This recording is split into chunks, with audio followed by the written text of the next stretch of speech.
Bonjour, dans ce vidéo, nous allons générer le code G. On a fait tout notre process, en fait, toutes nos stratégies d'outils.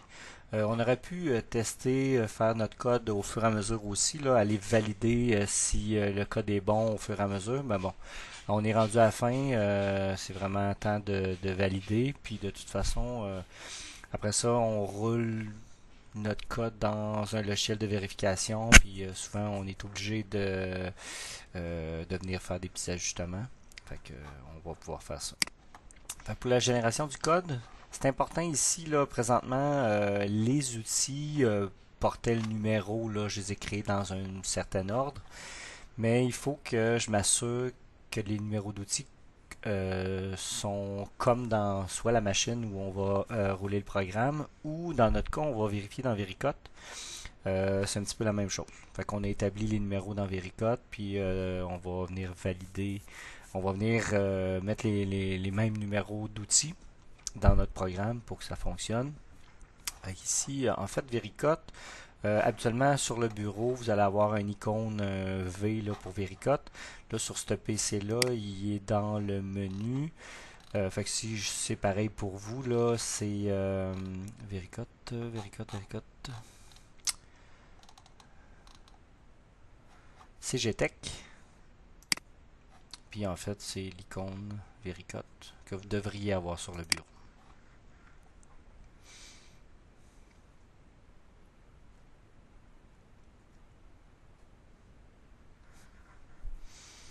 En fait, dans la vidéo, je vais aussi parler de Vericut parce que en fait, je suis obligé de l'ouvrir pour faire matcher mes outils.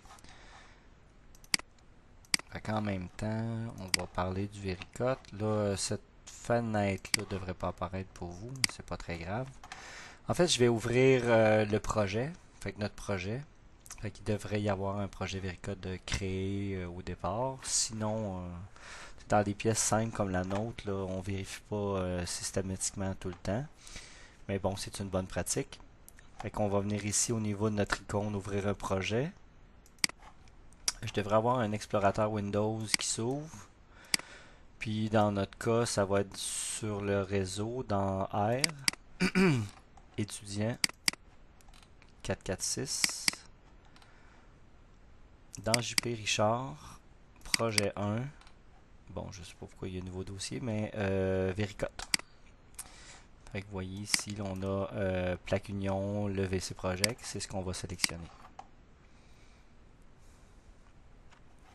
On a en fait la configuration, on voit la machine. Oups, j'ai peut-être pas les paramètres d'affichage comme. Fait que vous allez venir dans configuration, préférences. Si jamais ça devrait être ajusté pour vous, là, mais ça peut affichage. Puis je vais faire en fait contrôle dynamique comme Katia. Comme ça, je peux bouger un peu comme Katia. C'est une petite affaire différente, là, mais ça se ressent.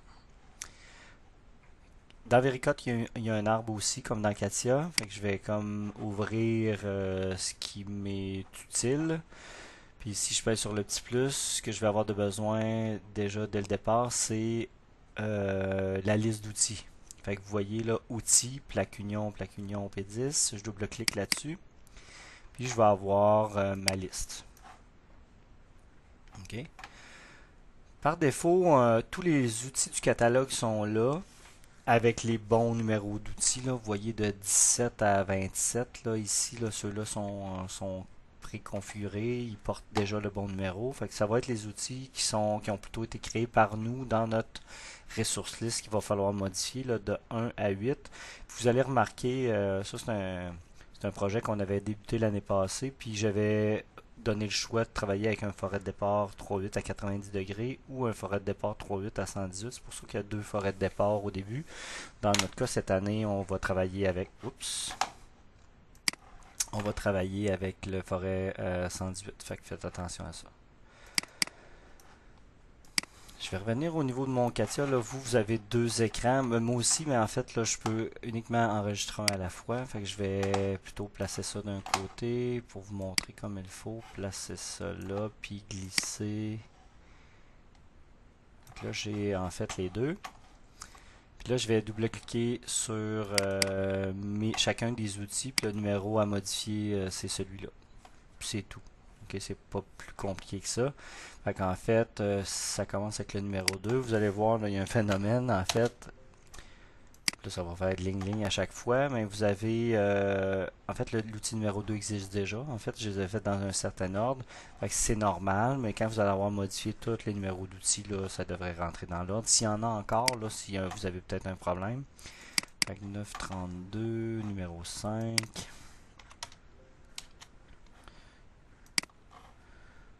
25, c'est l'outil 3.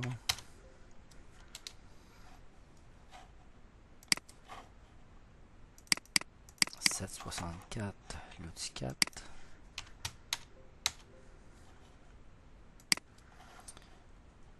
Carreau. Ici dans la liste d'outils, c'est TAP, c'est la même chose en anglais. J'avais 6.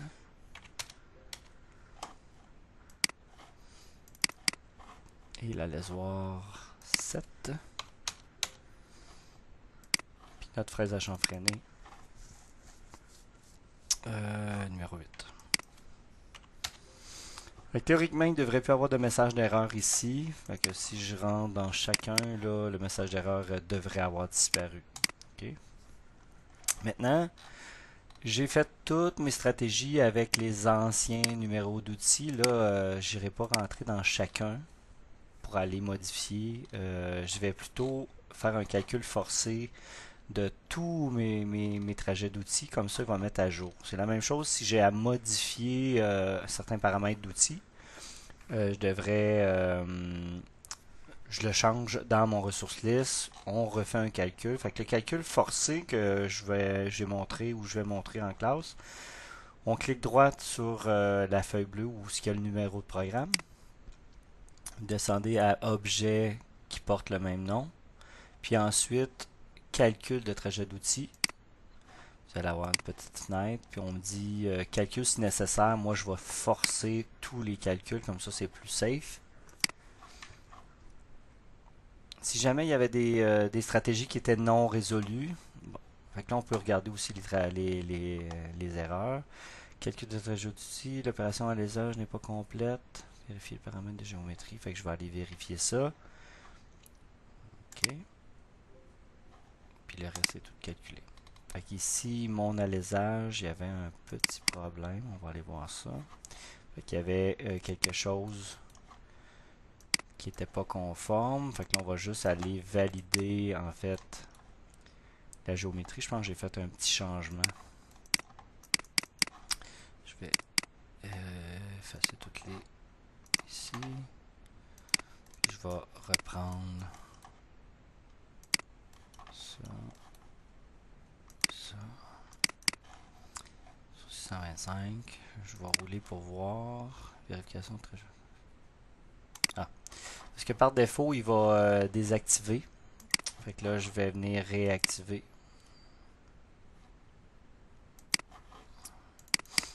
Vous voyez, c'est non résolu. Je roule. Puis là, il devrait être résolu.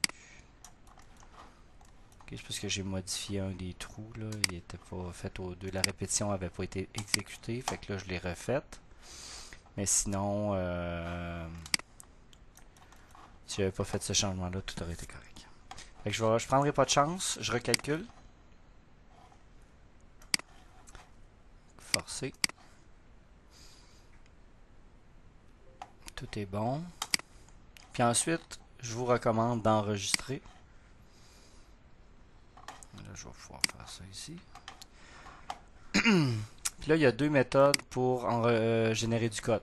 Générer du code en mode batch. J'ai toujours fait ça. C'était ce qui était le plus approprié, qui fonctionne bien. La seule contrainte, c'est va générer du code en fonction de ce qui a été enregistré.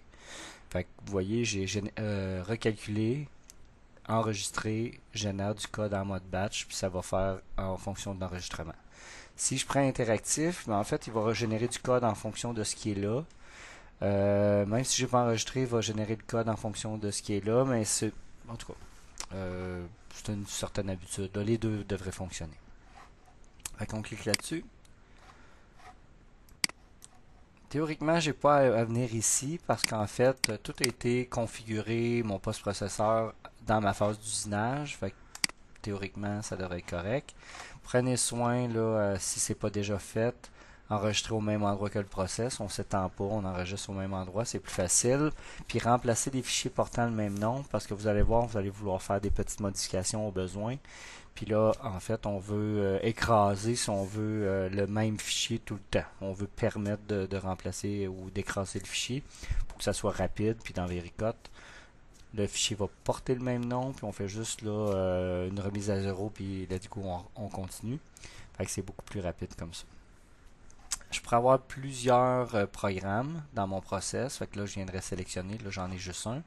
On exécute. Fait que vous avez cette fenêtre noire-là. C'est normal, ça l'apparaisse. Puis théoriquement, là, si tout va bien. Parce que ça arrive des fois, on a des petits problèmes, mais bon.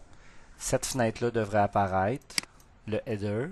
Fait en fait, c'est ce qui va aller dans l'entête du programme. Fait qu'on peut mettre certains renseignements. Fait que là, je vais mettre mon nom. Idéalement, on met en majuscule.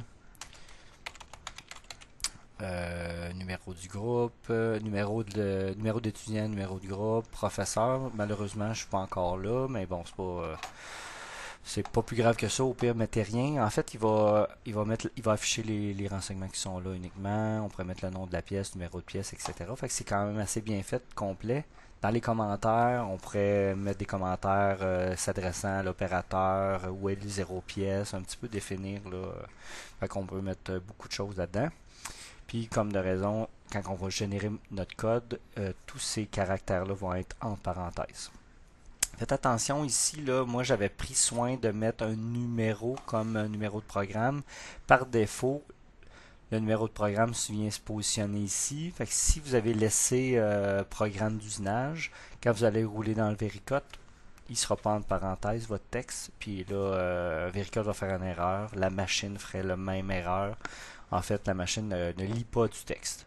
Okay, fait que c'est important de le changer. Ça peut être une des raisons. Là. Il y a un petit truc qui ne fonctionne pas dans Vericut. On fait OK. La fenêtre devrait se fermer aussi, c'est important. Puis là, je vais aller vous montrer en fait ce qui est sorti.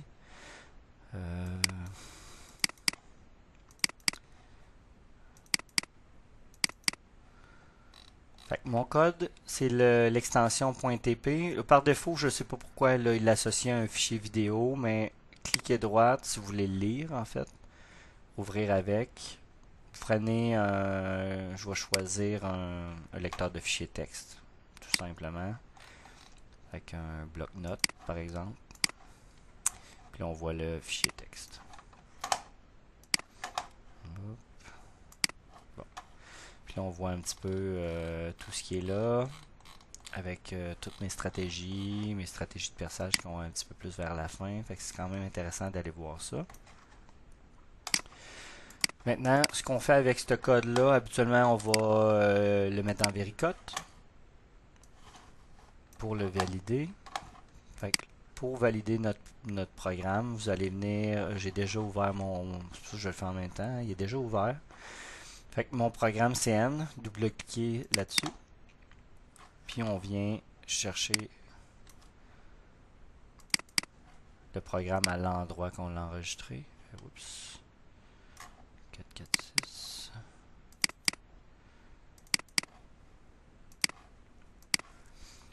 Puis on fait une petite remise à zéro. Puis on roule notre programme.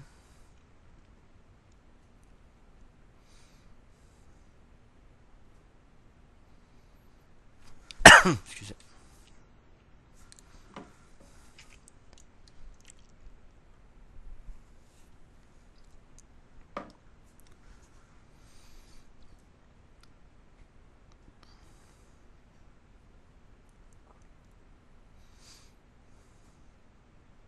Non, c'est plus lent de ce côté-là. Ah, j'ai montré, c'est vrai, j'avais montré différentes façons de faire les lamages.